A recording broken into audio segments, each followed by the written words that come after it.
Ya, hari ini kita akan melanjutkan berkenaan dengan suta yang terdapat di dalam Selayat Tanah Wagah. Dan suta kedua yang akan kita bahas adalah Cana Suta. Ya, Cana Suta. Khotbah ini juga sebenarnya berkenaan dengan seorang bante bernama Cana, tetapi kemudian ada korelasi dengan Bante Sariputta juga. Seperti dalam Anatta Pindoko Wada Sutta, ini adalah Cano Wada Sutta. Khotbah berkenaan dengan nasihat yang diberikan untuk Bante Cana. Khotbah ini sebenarnya sedikit kontroversial, karena ini berkenaan dengan ada kasus di mana seorang Bante bunuh diri. Dan ini menjadi satu hal yang sering dibicarakan, apakah seorang biku ketika bunuh diri itu diperkenankan atau tidak. Kemudian juga ini mengacu kepada apakah seorang arahanta yang telah terbebaskan itu masih bisa untuk melakukan bunuh diri atau tidak. Ini khotbah yang terdapat di dalam Selayat Tanah Wagah ini, yaitu Cano Wada Sutta. Karena nanti kita akan tahu bahwa Bante Cana ternyata melakukan tindakan bunuh diri. Pada waktu itu sang Buddha atau sang Bagawa dikatakan sedang berdiam di Rajagaha, terutama di wihara, yaitu Weluwana atau hutan bambu, di tempat di mana tupe-tupe itu mendapatkan suaka atau dilindungi, atau disebut Kalandaka Niwaka. Dan tempat ini sebenarnya juga tempat yang sangat historis, karena Weluwana ini adalah arama yang pertama kali diberikan dari rumah tangga untuk sangga yang dipimpin oleh Sang Buddha. Jadi ini pertama kali. Dan Weluwana ini adalah yang dipersembahkan oleh Raja Bibisara kepada sangga yang dipimpin oleh Sang Buddha. Dan terjadi di tahun pertama setelah Sang Buddha mencapai pencerahan kebudaan. Jadi seperti yang diketahui bahwa ketika Sang Buddha selesai melaksanakan atau berdiam di masa puasa, yaitu di daerah Wanarasi, yang kemudian di sana Sang Buddha membabarkan khotbah yang pertama kepada 5 biku atau Pancawakya, kesemuanya mencapai kesucian arahanta, kemudian juga memberikan yaitu dhamma, pembabaran dhamma kepada Yasa dan teman-temannya, yang kemudian semuanya juga mencapai kesucian arahanta. Nah, Sang Buddha setelah mendapatkan dikatakan murid yang terdiri dari 60 biku yang kesemuanya arahanta, beliau kemudian melanjutkan perjalanan menuju daerah, yaitu ya masih daerah dekat Bodhgaya, tempat di mana Sang Buddha mencapai pencerahan. Nah, di sanalah kemudian di daerah yang disebut sebagai Rajagaha, Sang Buddha bertemu dengan Kassapa bersaudara, yaitu mereka para pertapa jadila yang memiliki 1000 siswa. Pada akhirnya kesemuanya juga menjadi siswa Sang Buddha, mencapai kesucian arahanta, dan mereka bersama-sama dari tempat di mana Kassapa bersaudara berdiam. Nah, mereka bersama-sama dengan Sang Buddha menuju daerah Rajagaha untuk bertemu dengan Raja Bimbisara. Nah, Raja Bimbisara yang kemudian mencapai kesucian Sotapanna juga berkeinginan untuk memberikan wihara atau memberikan tempat tinggal yang cocok, yang sesuai, yang nyaman untuk Sang Buddha dan juga para siswa beliau. kemudian ditemukanlah yaitu Weluwana, adalah hutan bambu. Jadi Raja Bibisara bertanya, tempat seperti apa yang cocok untuk para pertapa seperti Sang Buddha dan para biku.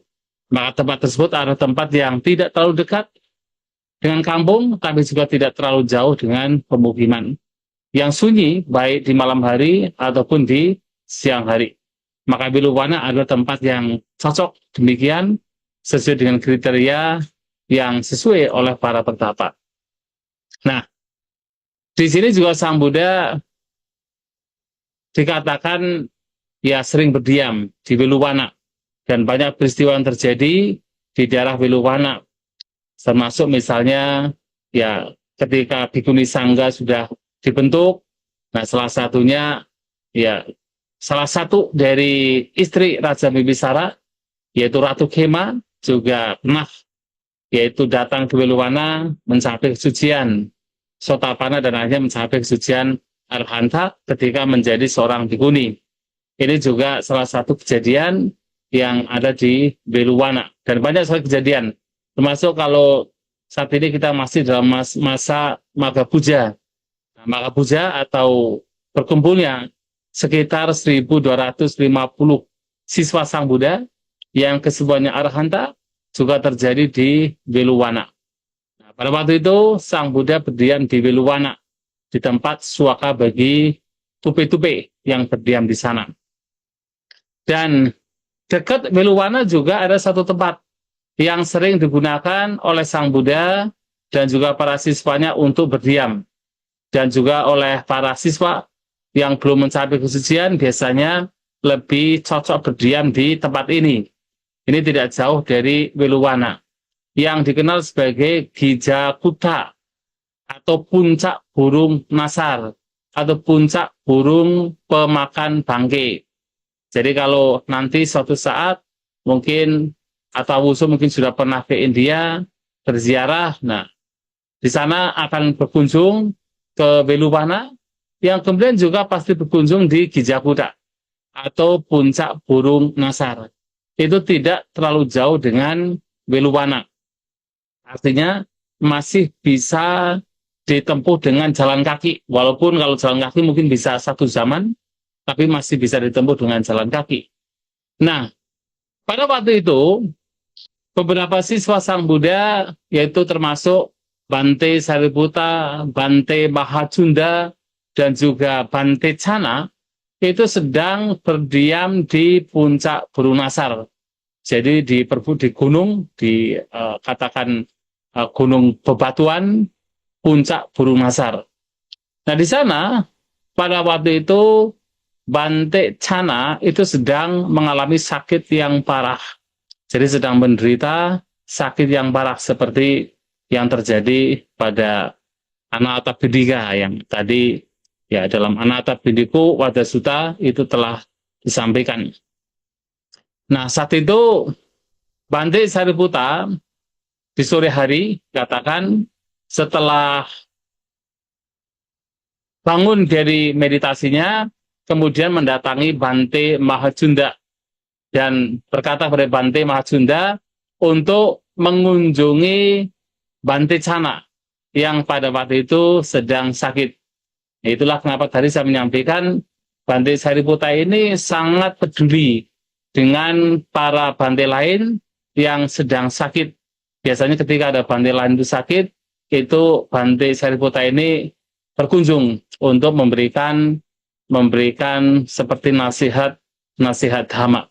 Seperti tadi berkunjung ke Anathapindika, memberikan nasihat kepada Dhananjani, Brahmana Dhananjani, memberikan nasihat kepada Nakkulabita yang sudah tua, yang sudah sakit-sakitan. Itu dilakukan oleh Bante Sariputta. Ini pun juga atas inisiatif beliau, Bante Sariputta juga mengajak Bante Mahacunda untuk mengunjungi Bante Chana yang pada waktu itu juga sedang berada di puncak burung nasar. Dan ketika sesampainya di tempat di mana Bante Chana berdiam, jadi kalau puncak burung nasar walaupun sekarang kita melihatnya seperti kecil, tetapi sebenarnya sangat luas. Karena gunung-gunungnya. Jadi hutan-hutannya itu juga masih bagian dari puncak Gunung Nasar. Itu juga bagian dari tempat di mana para biku dulu sedang berdiam. Nah, pada waktu itu seperti biasa ketika bertemu dengan orang yang sakit, yang ditanyakan adalah ya bagaimana keadaannya. Jadi Bante Sariputa juga bertanya kepada Bante Chana, bagaimana keadaannya? Apakah lebih baik? Apakah sakitnya sudah mulai mereda, ataukah malahan bertambah? Atau sudah mulai berkurang, atau malahan semakin sakit? Itu pertanyaan dari Bante Sariputa kepada Bante Chana.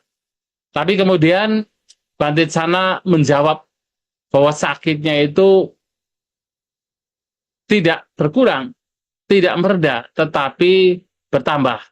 Dan ini persis disampaikan seperti yang disampaikan oleh Anathapindika. Jadi, apakah penyakitnya sama seperti Anathapindika ataukah tidak? Tetapi di dalam suta-suta atau di dalam Tipitaka, biasanya ketika ada seorang biku atau berumah tangga yang sakit, dan ketika ditanya apa sakitnya itu bertambah atau berkurang, ketika itu bertambah, biasanya ada pattern, ada semacam, yaitu ya kita mengatakan pattern, bahwa penjelasannya sama. Jadi perumpamaan yang diberikan itu sama. Jadi di sini pun juga Bante Chana menyatakan bahwa kepalanya itu seperti ditusuk-tusuk jadi ada angin yang menusuk-nusuk kepalanya.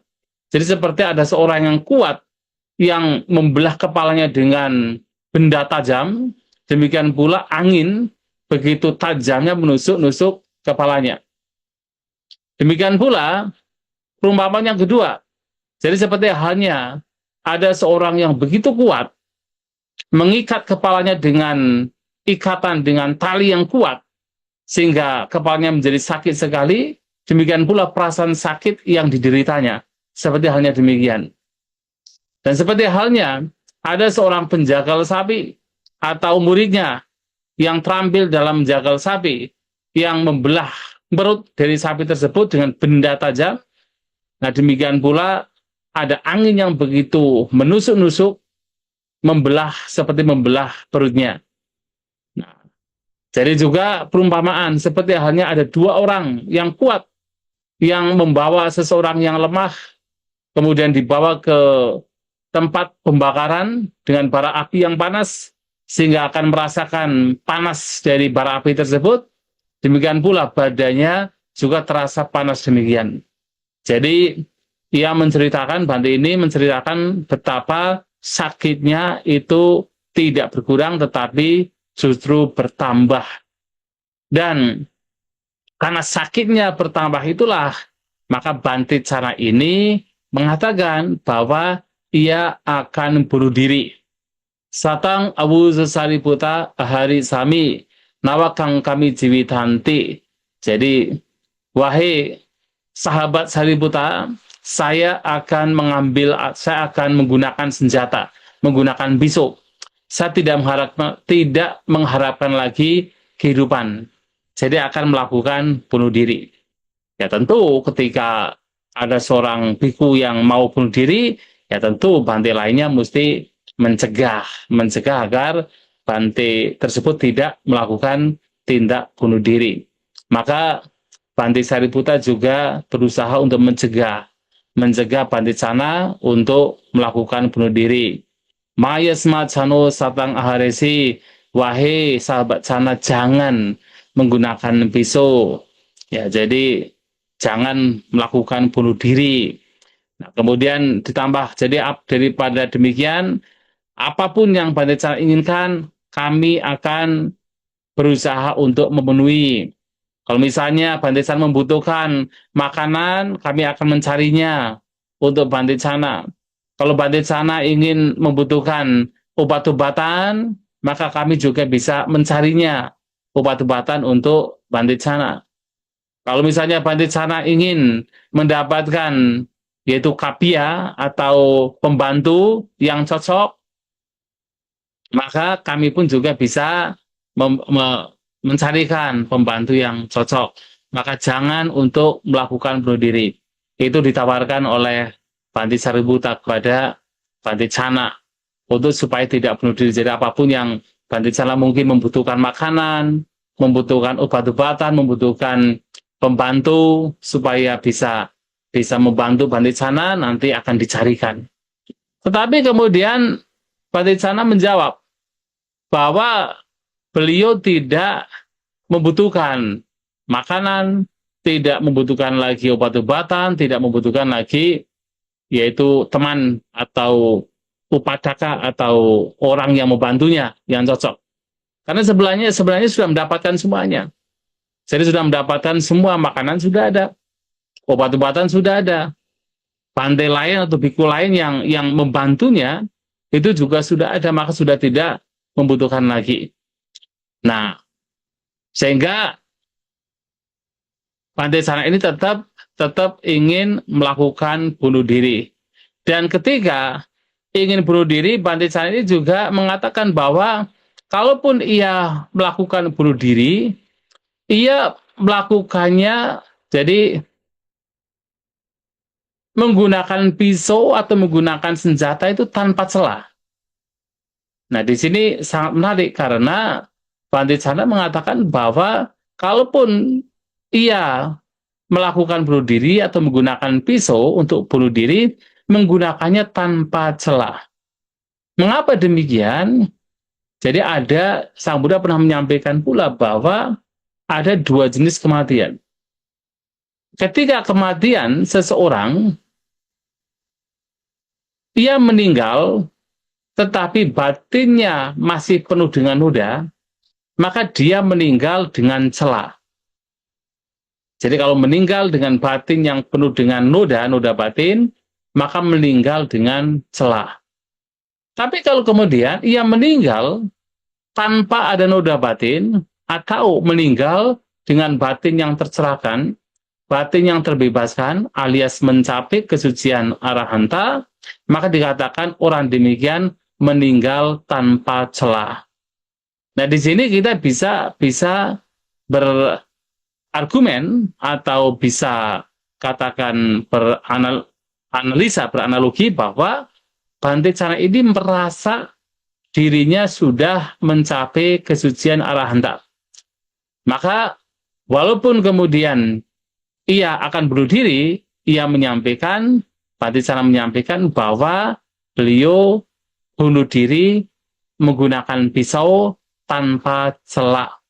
Nah, ini artinya beliau sudah merasa bahwa dirinya ini telah mencapai kesucian arahanta. Dan bahkan Bante Cana juga menyampaikan, terlebih lagi wahai teman Sariputa, sahabat Sariputa, bahwa sejak lama sang guru telah dilayani olehku dengan cara yang baik, bukan dengan cara yang tidak baik. Karena adalah selayaknya seorang siswa melayani sang guru dengan cara yang baik, bukan dengan cara yang tidak baik. Nah, ini pernyataan bahwa sejak lama sang guru atau sang Buddha telah dilayani dengan cara yang baik, ini mengacu kepada bahwa Bante Cana ini sudah mempraktikkan dhamma dengan baik, mempraktikkan ajaran sang Buddha dengan baik. Karena melayani sang Buddha yang terbaik itu tidak lain adalah dengan mempraktikkan ajaran beliau. Jadi bukan dengan sekedar fisik, yaitu misalnya menyediakan air minum, menyediakan air untuk cuci kaki dan sebagainya. Tapi melayani sang Buddha yang terbaik tidak lain adalah dengan mempraktikkan ajaran beliau dan mencapai apa yang mesti dicapai dengan praktek dhamma beliau. Artinya di sini Bante Cana ini memang sudah menganggap bahwa dirinya telah mencapai kesucian arahanta. Maka merasa bahwa ketika harus bunuh diri pun juga tidak ada masalah karena batinnya sudah tercerahkan, sudah terbebaskan. Ini apa yang dipikirkan oleh Bante Cana. Nah, kemudian Bante Sariputa mengatakan kepada Bante Cana bahwa kami akan bertanya kepada Panticana mengenai hal tertentu jika ia sudi menjawab pertanyaan kami. Nah, Panticana kemudian mengatakan bahwa ketika mendengar pertanyaan, dia akan menjawabnya. Nah, pertanyaan yang diberikan oleh Bante Sariputa ini adalah juga pertanyaan yang berkenaan dengan praktik sebenarnya, dengan praktik yang ini juga mengacu kepada praktek Vipassana sebenarnya.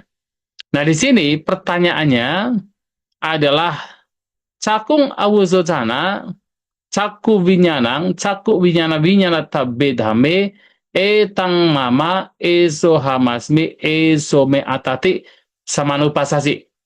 Wahai sahabat jana, apakah engkau melihat bahwa cakup mata, kemudian cakup winyana, kesadaran mata, kemudian cakup winyana, winyak tabedhame, atau hal-hal yang dilihat atau yang direkognisi oleh kesadaran mata, itu dilihat sebagai ini milikku, ini aku, ini diriku. Ini pertanyaannya. Kemudian juga apakah telinga, kesadaran telinga, dan hal-hal yang direkognisi oleh kesadaran telinga juga dilihat sebagai ini milikku, ini aku, ini diriku. Yang kedua. Yang ketiga, apakah hidung, gana, kesadaran hidung, gana winyana, dan juga apapun hal yang direkognisi oleh kesadaran hidung, itu dilihat sebagai ini milikku, ini aku, ini diriku. Yang keempat, apakah lidah, kesadaran lidah, dan juga hal-hal yang diketahui atau direkognisi oleh kesadaran lidah, itu dilihat sebagai ini milikku, ini aku, ini diriku. Kemudian yang keempat, apakah jasmani, kesadaran jasmani, dan hal-hal yang diketahui oleh kesadaran jasmani, itu dilihat sebagai ini milikku, ini aku, ini diriku. Dan apakah mana pikiran, kesadaran pikiran, manuvinyana, dan hal-hal yang direkognisi atau diketahui oleh kesadaran pikiran, itu dilihat sebagai ini milikku, ini aku, ini diriku. Jadi ada 6 hal yang masing-masing adalah 3. Sebenarnya ketika dikatakan caku ya mata, caku winyana kesadaran mata, nah caku winyana winyata bedame, atau hal-hal yang diketahui oleh kesadaran mata, ini mengacu kepada objek-objek yang dilihat oleh mata. Jadi ya, atau hal-hal yang diketahui berkenaan dengan kesadaran mata, termasuk tentu adalah objek-objek dari kesadaran mata. Termasuk kalau berbicara tentang hal-hal yang diketahui oleh kesadaran telinga adalah tentu adalah objek-objek dari telinga itu sendiri, suara. Jadi ada rupa bentuk, ada suara, ada rasa, ada bebauan, ada sentuhan, dan juga ada objek-objek pikiran. Apakah semua itu dilihat sebagai ini milikku, ini aku, ini diriku? Etang mama, eso hamasmi, esome ata. Apa dilihat demikian? Itu adalah pertanyaan yang diberikan oleh Bante Sariputa kepada Bante Cana. Nah, tentu sebagai seorang praktisi atau sebagai seseorang yang telah mendengar ajaran Sang Buddha, maka Bante Cana pun juga menjawab, Cakung awusu Sariputa, cakuk winyanang, cakuk winyana winyata bedame, ne tang mama, ne sohamasmi, na me so ata samanu pasami. Wahai sahabat Sariputa, saya melihat bahwa cakuk mata, cakuk winyana kesadaran mata, dan hal-hal yang diketahui oleh kesadaran mata, saya lihat sebagai netang mama, ini bukan milikku. Neso hamasmi, ini bukan aku. Na meso ata, ini bukan diriku.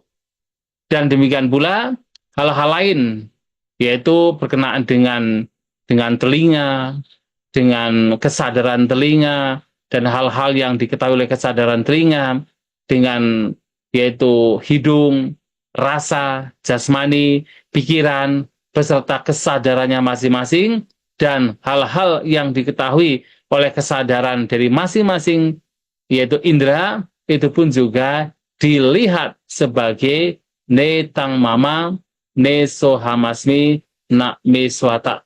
Ini bukan milikku, ini bukan aku, ini bukan diriku.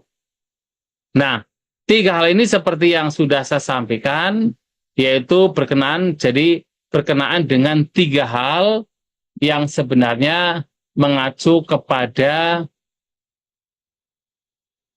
tiga hal yang mesti dilenyapkan. Jadi, yang mesti dilenyapkan adalah tanha, mana, dan didi. Jadi ketika dikatakan, apakah seseorang menganggap bahwasanya fenomena atau katakan 6 indera beserta dengan objek dan juga kesadaran yang muncul, apakah dilihat sebagai etang mama, esohamasmi, dan esomeata, ini mengacu kepada tiga bentuk kondisi batin yang tidak bermanfaat. Yaitu seperti yang telah saya sampaikan berulang-ulang, etang mama ini mengacu pada tanha, nafsu keinginan. Ketika mengatakan ini milikku, bahwa mata adalah milikku, kesadaran mata adalah milikku, objek-objek yang dilihat oleh mata adalah milikku. Itu adalah manifestasi dari tanha atau nafsu keinginan. Demikian pula ketika melihat telinga, kesadaran telinga, melihat yaitu hal-hal yang dikognisi atau yang diketahui oleh kesadaran telinga dan seterusnya, sebagai ini milikku, ini mengacu kepada tanha atau nafsu keinginan. Tetapi kemudian ketika ada anggapan esohamasmi, ini aku, maka ini mengacu kepada mana atau pembandingan. Jadi ini aku adalah pembandingan. Jadi ketika seseorang misalnya melihat objek, mendengarkan suara, merasakan dengan lidah, membawa bebauan, atau merasakan sentuhan, kemudian di situ muncul persepsi bahwa ada pembandingan, persepsi keberadaan aku yang kemudian dibandingkan dengan orang lain. Apakah ketika melihat objek, kemudian seakan-akan ada aku di sini, kemudian ada pembandingan dengan ada entitas atau aku di luar di sini, kemudian apakah membandingkannya dengan konsep aku lebih tinggi, atau aku lebih rendah, atau aku sejajar, maka di situ ada mana pembandingan. Ini adalah anggapan sebagai esohamasmi. Ini adalah aku. Jadi ada aku di sini. Aku sebagai lebih tinggi, lebih rendah, atau aku sebagai yang sejajar. Nah, ini pembandingan. Apapun bentuk pembandingan, itu adalah pengotor batin. Atau itu adalah belenggu batin. Karena salah satu belenggu adalah mana, atau pembandingan. Salah satu dari pengotor batin yang halus adalah mana nusaya. Atau kecenderungan yang halus berkenaan dengan pembandingan. Kemudian ketika ada pemikiran esomeata atau ini adalah diriku, esomeata ini adalah diriku, ini adalah atmaku, ini adalah rohku, maka di sini anggapan bahwa ada roh, ada entitas. Dan terkadang ini muncul bukan karena pembandingan. Bahkan ketika berdiam diri, ya ketika kita sedang melihat, sedang mendengar, sedang membaui, sedang merasakan, sedang berpikir dalam batin, atau sedang bermeditasi, kemudian seakan-akan merasa bahwa ada diri. Ada diri. Apakah jasmani sebagai diri? Atau ada diri di dalam jasmani? Atau ada diri di luar jasmani? Atau ada diri yang memiliki jasmani? Itu bisa muncul. Atau pada saat kita melihat dalam hal ini, kita melihat objek. Ya, ketika melihat objek, seakan-akan ada diri, ada entitas yang sedang mengalami melihat objek. Atau misalnya sedang mendengarkan suara dengan telinga. Seakan-akan ada diri, ada entitas, ada self yang sedang mengalami yaitu proses mendengar suara. Atau pada saat sedang makan, seakan-akan ada diri yang sedang makan, merasakan rasa makanan.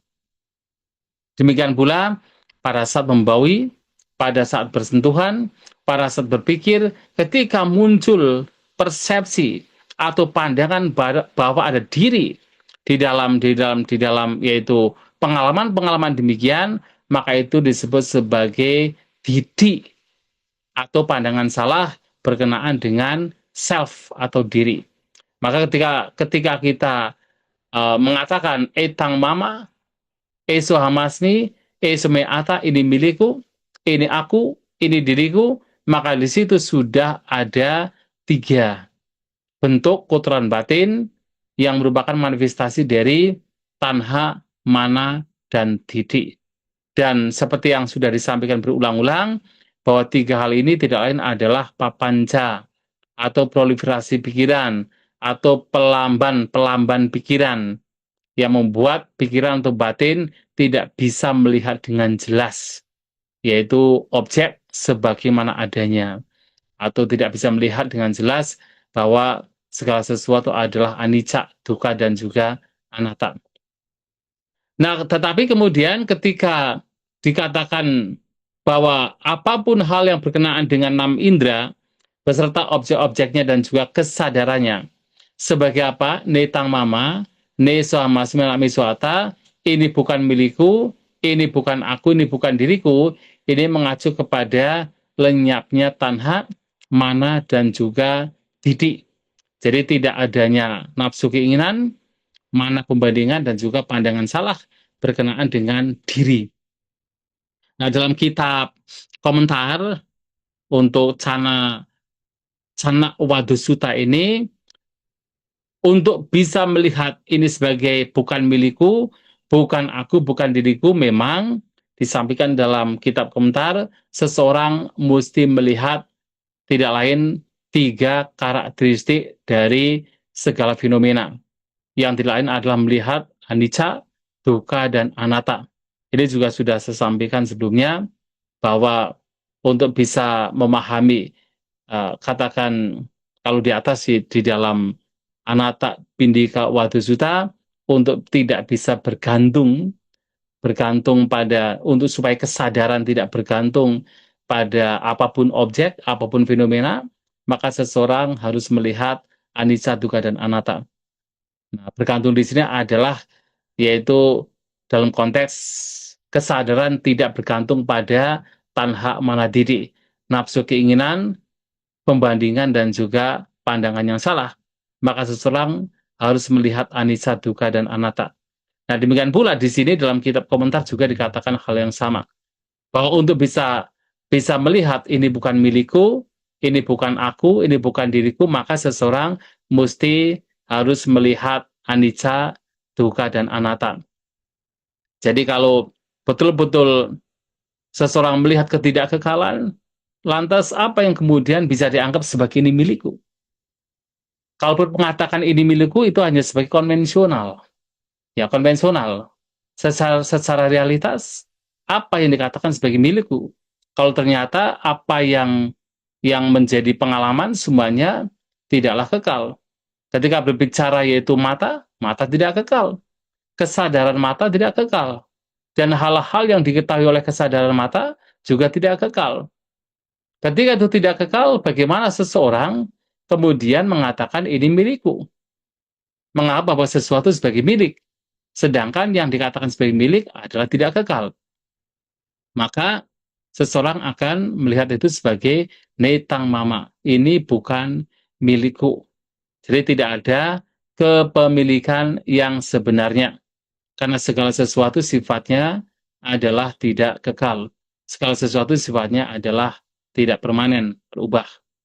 Dan juga kalau melihat ketidakkekalan, bagaimana seseorang juga akan melihat bahwa ada aku, yang lebih tinggi, aku yang lebih rendah, aku yang sejajar. Kalau toh semuanya adalah tidak kekal. Karena sesungguhnya keberadaan persepsi adanya aku itu muncul juga dari katakan gabungan dari berbagai macam faktor. Ketika faktor-faktor ini bergabung, maka memunculkan sebuah persepsi, ya sebuah anggapan, sebuah kecenderungan, gagasan bahwa ada aku. Misalnya apa? Misalnya kita berbicara ketika kita melihat objek, melihat objek. Ketika kita mengalami berkenaan dengan kesadaran mata karena melihat objek, maka seakan-akan ada aku yang sedang melihat misalnya. Ada self, ada aku yang sedang melihat, yang kemudian memunculkan pembandingan. Oh, aku lebih lebih baik, aku lebih tinggi, aku lebih mungkin rendah, aku sejajar. Ketika melihat ada kecenderungan persepsi bahwa ada aku yang sedang melihat. Tetapi sebenarnya aku yang sedang melihat ini pun juga terbentuk dari berbagai macam fenomena.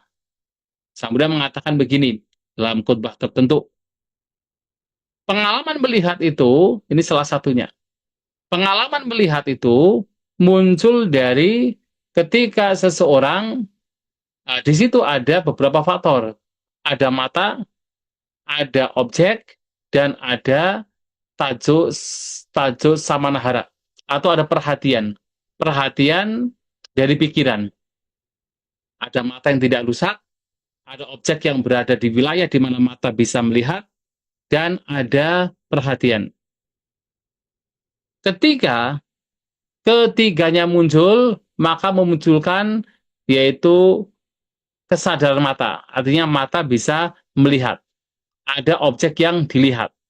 Tapi kalau salah satunya itu tidak ada, mata misalnya ada, tidak rusak. Ada perhatian. Tapi objeknya itu tidak berada di wilayah di mana mata bisa melihat. Maka tidak ada pengalaman berkenaan dengan objek tersebut, pengalaman melihat berkenaan dengan objek tersebut. Tidak ada kesadaran mata. Atau misalnya, mata tidak rusak.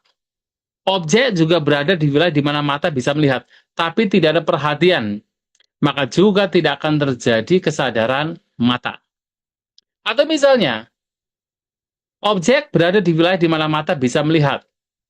Kemudian, perhatian juga ada. Namun, mata pada waktu itu sedang rusak, sedang tidak baik-baik saja. Maka tidak akan ada kesadaran mata.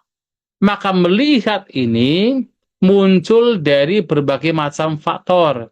Tapi ketika faktor-faktor ini muncul, maka juga memunculkan seakan-akan ada diri, ada self, ada diri yang sedang melihat, ada diri yang sedang mendengar, ada diri yang sedang membaui. Sedangkan pengalaman ini yang memunculkan persepsi adanya diri itu muncul dari berbagai macam faktor. Masing-masing faktornya juga sifatnya tidak kekal. Karena masing-masing tidak kekal, masing-masing keberadaannya juga sangat rapuh, maka bagaimana dikatakan ada aku? Demikian pula, bagaimana dikatakan bahwa ada diri? Kalau toh semuanya sifatnya adalah tidak kekal. Nah, oleh sebab itu, melihat anicca saja, seseorang akan kemudian, ya di situ melihat bahwa ini bukan milikku, ini bukan aku, ini bukan diriku. Demikian pula, melihat anicca adalah melihat dukkha, melihat penderitaan. Jadi apa yang tidak kekal, kalau digenggam, ya membawa kepada dukkha penderitaan. Maka orang yang memang mempunyai keinginan untuk berbahagia, kebahagiaan yang sebenarnya, maka tidak kemudian akan terseret kepada yaitu pandangan bahwa ini adalah milikku. Mengatakan ini milikku, menggenggam erat, maka menderita. Ini adalah aku, menggenggam erat bahwa ada aku, menderita. Ini adalah diriku, menggenggam erat, menderita. Maka seseorang melihat duka, seseorang akan kemudian melihat bahwa segala sesuatu, setiap pengalaman sebagai ini bukan milikku, ini bukan aku, ini bukan diriku. Nah, demikian pula berkenaan dengan telinga dan seterusnya, 6 landasan indera dan juga objek-objeknya serta kesadarannya, maka seseorang yang memperhatikan Dhamma seperti Bante Chana pada waktu itu melihat itu sebagai netang mama, ne sohamasmi, nak meso ata. Ini bukan milikku, ini bukan aku, ini bukan diriku. Kemudian Bante Sariputta melanjutkan pertanyaan. Jadi setelah Bante Chana menjawab demikian, Bante Sariputta melanjutkan pertanyaan. Wahai sahabat Chana, apakah yang telah engkau lihat dan ketahui secara langsung dalam mata, dalam kesadaran mata, dalam bentuk-bentuk yang diketahui oleh kesadaran mata, yang kau anggap sebagai ini bukan milikku, ini bukan aku, ini bukan diriku. Demikian pula pertanyaan yang sama diberikan berkenaan dengan 6 landasan indera, kemudian kesadaran-kesadarannya dan juga bentuk-bentuk atau fenomena yang diketahui oleh kesadaran kesadaran dari masing-masing 6 indera. Jadi melihat apa, mengetahui secara langsung apa, sehingga engkau mengatakan atau engkau menganggap atau melihat bahwa ini bukan milikku, ini bukan aku, dan ini bukan diriku. Nah, pada waktu itu Bante Chana menyampaikan bahwa setelah melihat secara langsung pelenyapan atau kepadaman berkenaan dengan mata, kesadaran mata dan bentuk-bentuk yang dikenali melalui kesadaran mata dan seterusnya, maka beliau menganggap bahwa ini bukan milikku, ini bukan aku, ini bukan diriku. Nah, di sini Bante Chana lebih mengacu kepada melihat anicca. Jadi beliau mengatakan cakusming awuzo sariputta, caku vinyana vinyata besuk dhamesu nirodang diswa. Jadi setelah melihat niroda, melihat kepadaman di dalam hal-hal yang dikenali oleh kesadaran mata, di dalam caku mata, di dalam kesadaran mata, nah, juga melalui pengetahuan tinggi melihat niroda kepadamannya, maka ia atau Bante Chana ini mempunyai anggapan melihat bahwasanya ini semua adalah bukan milikku, bukan aku, dan bukan diriku. Jadi lebih melihat kepada kepadamannya. Maka di dalam kitab komentar juga disebutkan bahwa yang dimaksud dengan nirodang diswa, yaitu melihat kepadaman, adalah melihat kaya waya. Jadi melihat kehancurannya, melihat pelenyapannya. Jadi melihat pelenyapan dari fenomena-fenomena ini, maka tidak ada satupun yang dilihat sebagai ini milikku, ini aku, ini diriku. Ini sebenarnya mengacu pada praktik vipassana. Ya, jadi praktik yang dipraktikkan dalam vipassana adalah melihat segala sesuatu, apapun fenomena sebagai anicca dukkha anatta, atau di sini juga bisa melatih batin kita untuk selalu senantiasa membuat atau katakan melihat apapun fenomena sebagai ini bukan milikku, ini bukan aku, ini bukan diriku. Tentu melihat demikian juga mesti melihat dengan kebijaksanaan, yaitu melihat anicca. Mengapa ini bukan milikku, bukan aku, bukan diriku? Karena melihat ketidakkekalannya, karena melihat duka penderitaan, karena melihat bahwa memang tidak ada satupun yang bisa dianggap secara layak sebagai milik, sebagai aku, sebagai diri. Nah, demikian seseorang bisa melihat dengan cara yang benar. Dan ketika ini dikatakan, terutama Bante Mahacunda menyampaikan kepada Bante Chana, Oleh karena itu, wahai sahabat sana, ajaran Sang Buddha ini harus terus-menerus diperhatikan. Nah, apa yang mesti diperhatikan berkenaan dengan ajaran Sang Buddha? Nah, di sini sesuai dengan apa yang disampaikan oleh Bante Mahacunda, mengacu kepada apa yang disampaikan oleh Sang Buddha, Sang Bhagawa, dikatakan nisi tasa calitang, anisi tasa calitang nati. Jadi ketika bergantung, jadi tadi kita sudah berbicara tentang nisita ya. Jadi ketika bergantung, jadi ketika seseorang, kita bisa mengatakan seseorang ya, ketika seseorang bergantung, maka di sana ada calita. Calita adalah agitasi, ada kegoyahan. Dan anisitasa calitang mati. Dan ketika seseorang tidak bergantung, maka di sana tidak ada agitasi. Artinya di sana seseorang menjadi tidak goyah. Nah, sekarang yang dimaksud dengan nisitasa itu apa? Jadi seperti yang sudah disampaikan juga di awal ketika berkenaan dengan khutbah yang diberikan oleh Bante Sariputta kepada Bante kepada rumah tangga Anathapindika, bahwa seseorang mesti berlatih seseorang mesti berlatih bahwa kesadaranku tidak bergantung pada fenomena tertentu.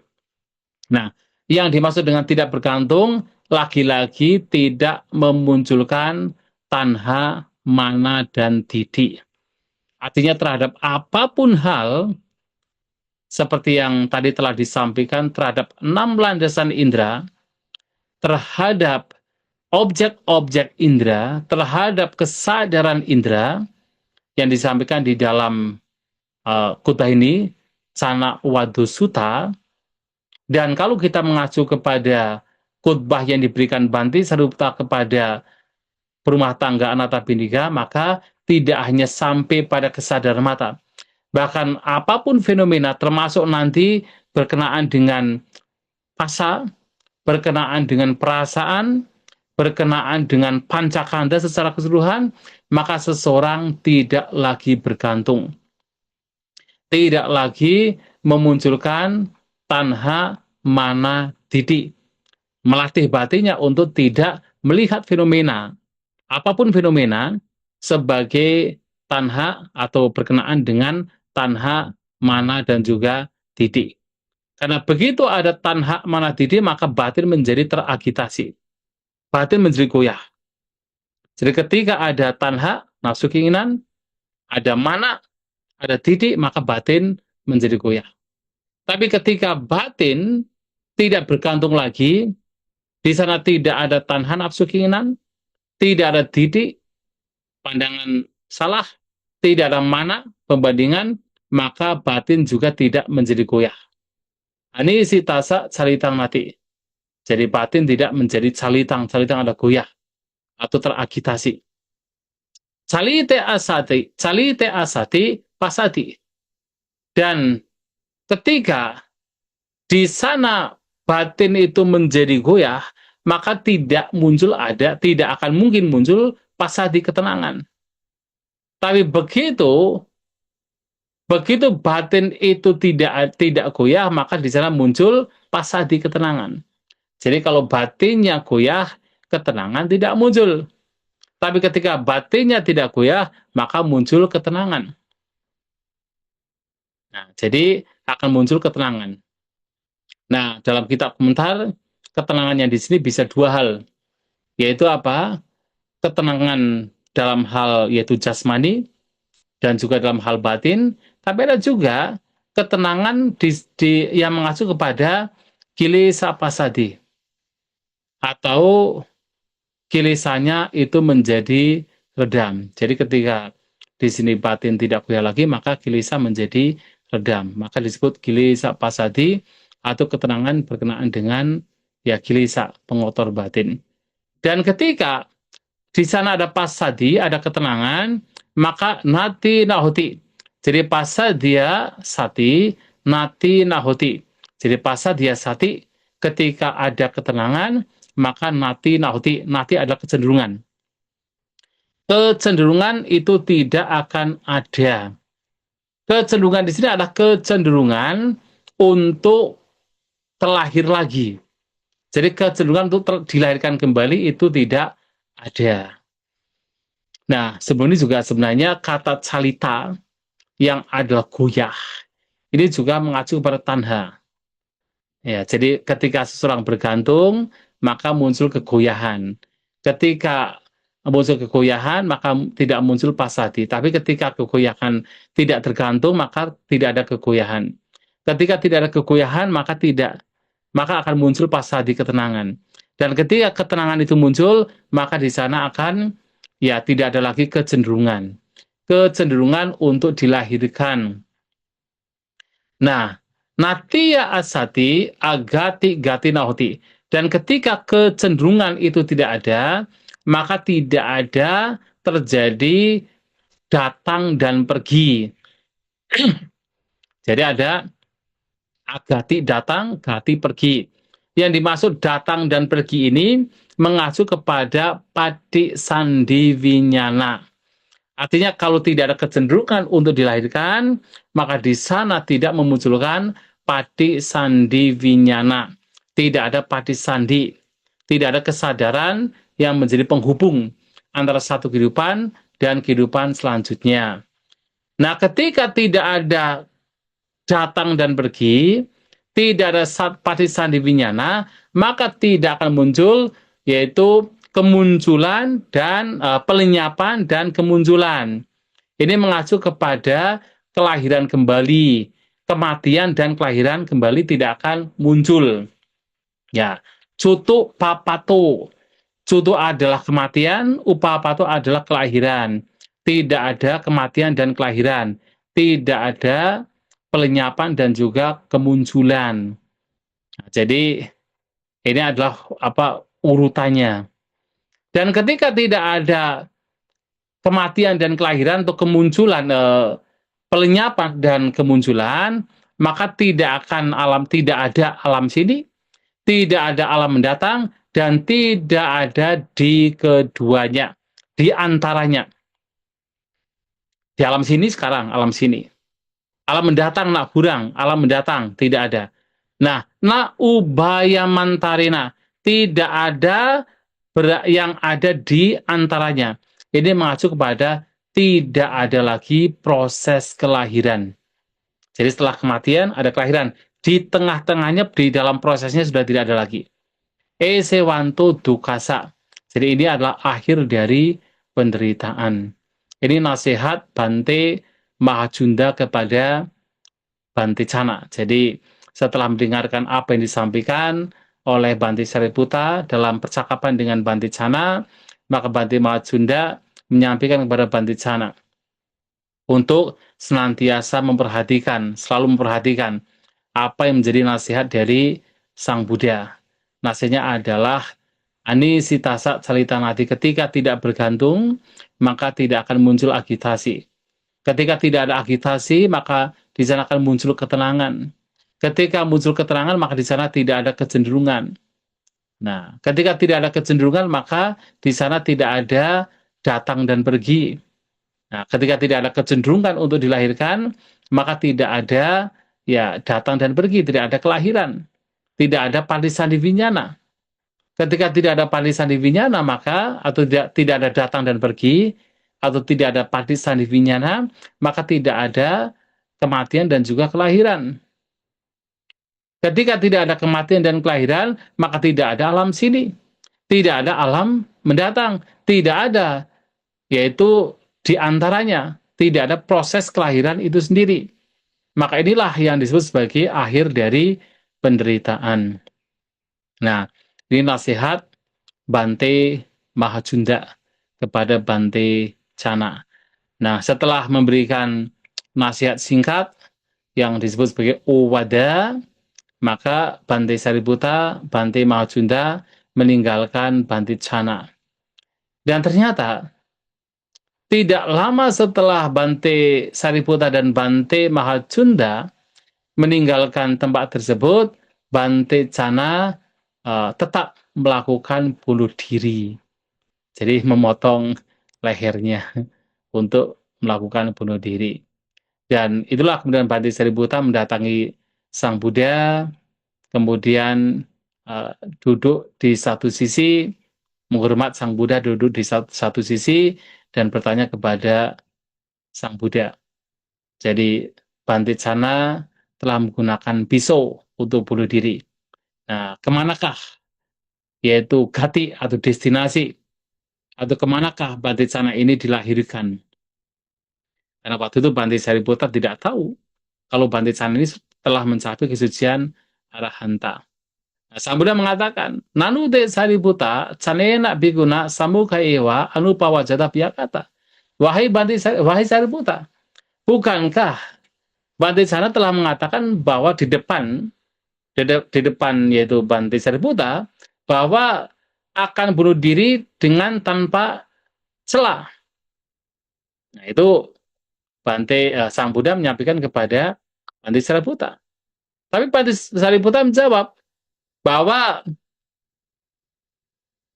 Bante Cana ini juga memiliki katakan orang-orang yang sangat dekat. Jadi memiliki keluarga atau penyokong yang sangat dekat, yang sangat akrab dengan para penyokong yang berada di desa Wajik bernama Pubajira. Nah, ini sebenarnya mengacu kepada pendapat dari Bante Sariputra bahwa ketika seorang biku ini mempunyai keluarga yang begitu dekat, keluarga penyokong begitu dekat, begitu akrab, maka biasanya akan memunculkan berbagai macam pengotor batin. Maka waktu itu, walaupun Sang Buddha sudah mengatakan, bukankah Bante Cana telah menyatakan bahwa ia akan bunuh diri tanpa adanya celah? Artinya Sang Buddha sudah dengan secara katakan menggunakan yaitu clue bahwasanya Bante Cana sudah tidak dilahirkan lagi karena meninggal tanpa celah. Tetapi Bante Sariputra mengatakan bahwa Bante Cana ini punya keluarga-keluarga penyokong yang berada di desa Wajik bernama Pubajira, dan mereka sangat akrab, keluarga dekat yang menjadi penyokongnya. Dan kata lain, masa bisa seorang biku yang sangat dekat dengan keluarga itu bisa mencapai kesucian arahanta. Itu demikian. Dan memang kalau sudah terlalu dekat dengan perumah tangga, terlalu dekat dengan penyokong, maka biasanya akan membawa kepada ya penghambat batin. Karena kalau terlalu dekat, maka ketika penyokongnya itu mendapatkan penderitaan, ikut menderita. Ketika penyokongnya mendapatkan kebahagiaan, ikut bahagia, akan menderita. Maka sulit untuk bisa terbebas dari belenggu. Maka ini. Tapi kemudian Sang Buddha menyampaikan kepada Bante Sariputra, sesungguhnya Bhikkhu Cana memang memiliki keluarga yang bersahabat, keluarga yang akrab, keluarga yang dapat didekati sebagai penyokongnya. Tetapi aku tidak mengatakan sehubungan dengan hal ini bahwa ia menjadi tercela. Jadi seseorang tidak menjadi tercela hanya karena punya kekerabatan dengan keluarga, punya keakraban dengan keluarga. Wahai Sariputra, ketika seseorang melepaskan tubuh ini dan mengambil tubuh lainnya, ini yang tadi juga saya sampaikan, maka aku katakan bahwa ia tercela. Artinya, kalau seseorang meninggal dunia, kemudian dilahirkan lagi, memiliki tubuh lagi di kelahiran yang akan datang, maka dia meninggal dengan tercela. Namun ini tidak terjadi dalam kasus Bante Cana, Bhikkhu Cana. Bhikkhu Cana menggunakan pisau dengan tanpa celah. Demikianlah Sariputra, engkau harus mengingatnya. Nah, Sang Buddha di sini menyampaikan bahwa Bante Cana meninggal dengan pencapaian kesucian arahanta. Nah, ini yang kemudian menjadi semacam kontroversi. Oh, berarti kalau seorang arahanta ini masih bisa bunuh diri. Karena dalam kasusnya Bante Cana ini, memang seakan-akan Bante Cana itu bunuh dirinya setelah mencapai ya setelah mencapai pencapaian arahanta. Bahkan Sang Buddha mengatakan bahwa ya ketika ditanya oleh Bante Sariputta, kemanakah Bante Cana ini dilahirkan? Sang Buddha mengatakan, bukankah sudah menyampaikan ke Bante Sariputta bahwa akan meninggal dengan tanpa noda? Artinya Bante Sang Buddha seakan-akan mengatakan bahwa ya kan sudah dikatakan kalau Bante Cana itu sudah meninggal tanpa noda, artinya sudah mencapai arahanta. Nah, sehingga ada asumsi bahwasanya Bante Cana ini meninggal dengan kesucian arahanta, bahkan sebelum bunuh diri sudah mencapai kesucian arahanta. Namun dalam yaitu kitab komentar sesungguhnya dijelaskan kembali bahwa Bante Cana ini ketika menyatakan dirinya akan bunuh diri tanpa celah, sebenarnya pada waktu itu ia belum mencapai kesucian arahanta. Belum mencapai kesucian arahanta. Nah, pada saat ditinggalkan oleh Bante Sariputta dan juga Bante Mahacunda dan melakukan bunuh diri pada waktu itu terjadi pada waktu yang sangat singkat. Pada saat sudah mau meninggal, kemudian ia sadar bahwa ternyata batinnya itu belum mencapai kebebasan. Ia masih sebagai seorang putu jana. Jadi batinnya sudah mulai untuk melekati pati sandi. Jadi ada pati sandi winyana yang ingin menghubungkan batinnya untuk dilahirkan di alam mendatang. Nah, waktu yang singkat itulah yang kemudian digunakan oleh Bante Cana ini untuk kembali mempraktikkan vipassana yang tadi telah disampaikan oleh Bante Sariputta dan juga Bante Mahacunda dengan waktu yang sangat singkat melihat pancakanda kemudian tidak melekati pancakanda. Nah, karena tidak melekatinya itulah kemudian ketika di saat Bante ini meninggal, di saat yang sama noda-noda batinnya juga hancur. Maka beliau meninggal ketika katakan beliau mencapai kesucian arhanta ketika beliau meninggal. Nah, dalam kitab komentar dikatakan sebagai mencapai arhanta dalam samasisi. Nah, samasisi adalah mengacu kepada pencapaian arhanta yang terjadi pada saat meninggal, di saat yang sama seluruh pengotor batin juga hancur. Maka disebut sebagai samasisi. Nah, ini di dalam khutbah yaitu Cana Wadu Sutta.